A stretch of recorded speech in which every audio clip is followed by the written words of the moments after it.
Hembuskan pelan-pelan. Sekali lagi. Hembuskan lagi. Lagi sekali lagi. Hembuskan lagi. Oke, sudah rileks? Sudah siap berarti menerima pelajaran Ibu?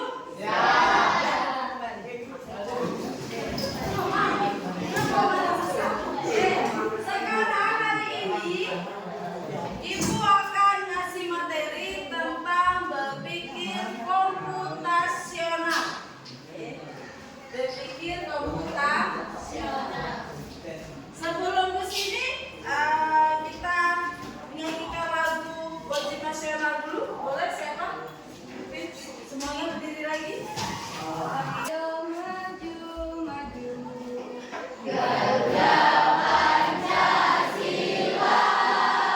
Akulah pendukungmu. Patriot proklamasi. Sedia berkorban untukmu. Kita akan belajar berpikir komputasional. Oke, berpikir komputasional. Ini sebelumnya kita tanya, pernah lihat struktur kelas? Mana struktur kelas kalian? Mana ini? Ya, ini struktur kelas kalian. Oke. Dari struktur kelas ini, kira-kira fungsinya untuk apa?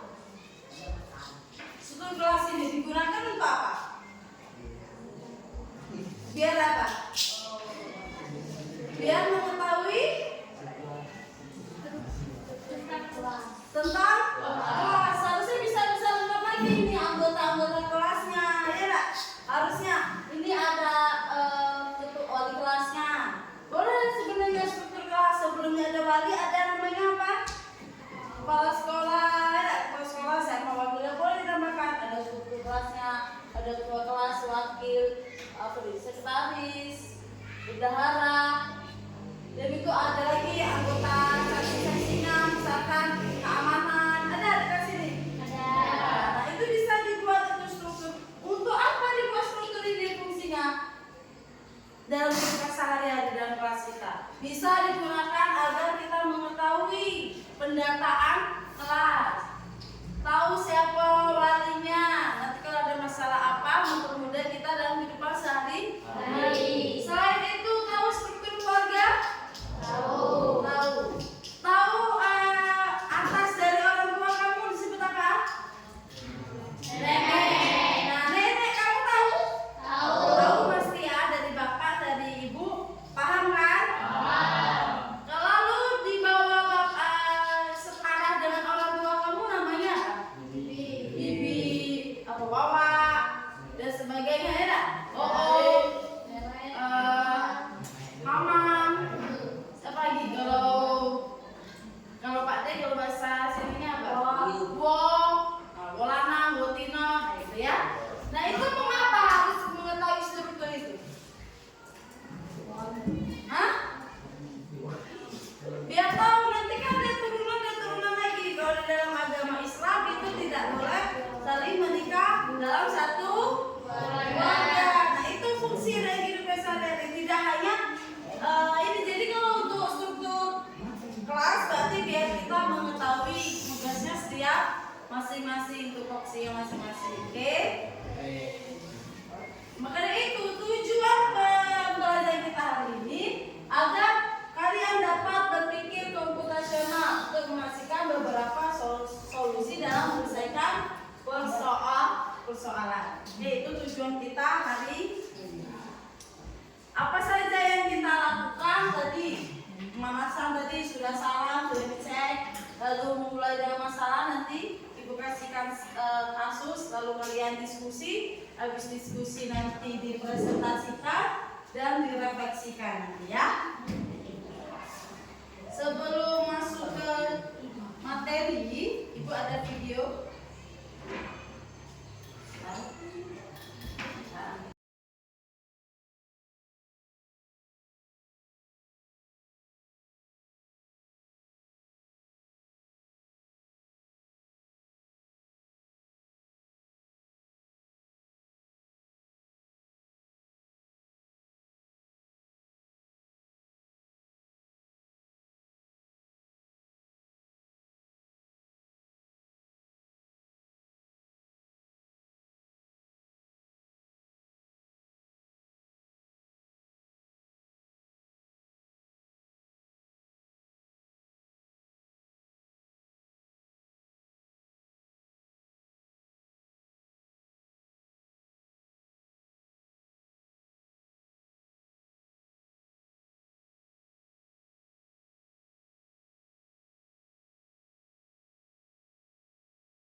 Jadi ada struktur data memory.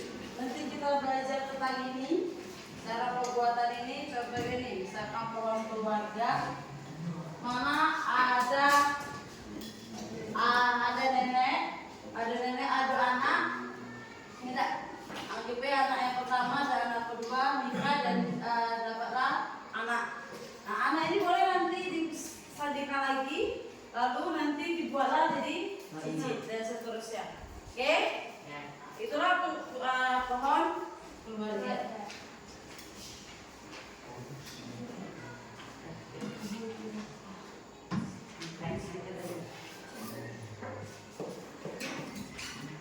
Oke, sudah nonton videonya? Sudah? Ada permasalahan keluarga tadi. Ibu sudah kasih permasalahan pertama tadi. Bagaimana caranya kalau struktur dalam keluarga. Jadi hari ini kalian berpikir secara komputasional bagaimana struktur keluarga kalian di rumah, ya. Boleh nanti anggap saja siapa dibuat namanya, dibuat strukturnya. Boleh nanti di lembar letakkan di sini. Nanti dibagi per kelompok. Nanti dibagi dua saja. Silakan kalian gambar strukturnya. Dari nenek, boleh dari buyut, boleh dari nenek, boleh beberapa kepala, ya. Dibuat nanti dijelaskan ke depan, oke? Ini ibu bagikan dulu APD-nya. Boleh duduk dulu berkelompok. Duduk berkelompok.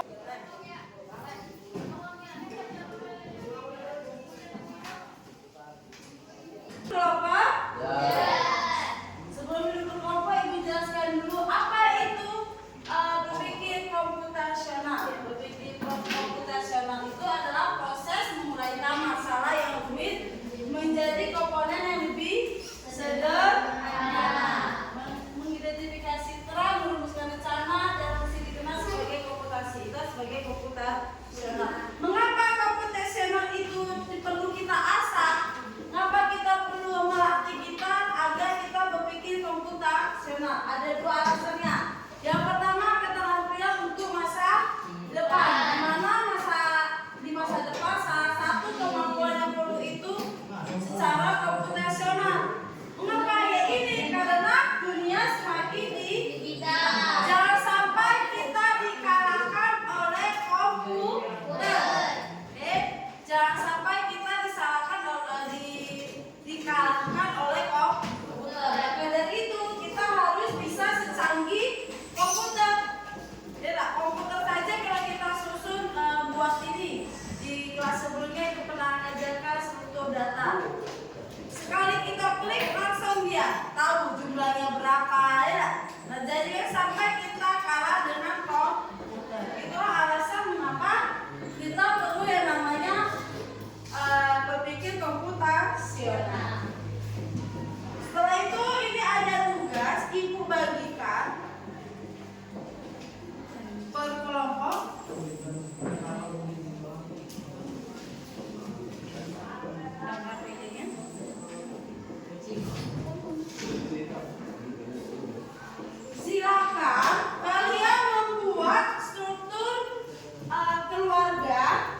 kakak tadi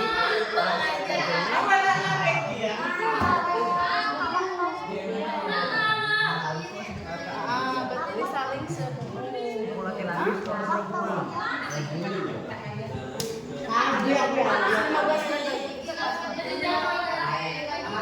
Sekarang ibu kasih es breaking dulu biar es breakingnya tepuk aja, tepuk 1, tepuk 2, tepuk 3, tepuk 4, dan tepuk 5. Oke? Tepuk 1, tepuk 2, tepuk 3, tepuk 4. Cepat bunyinya. Tepuk 5. Tepuk 5 2 kali.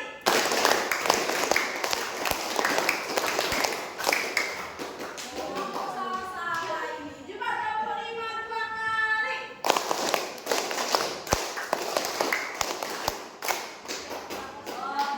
Oke?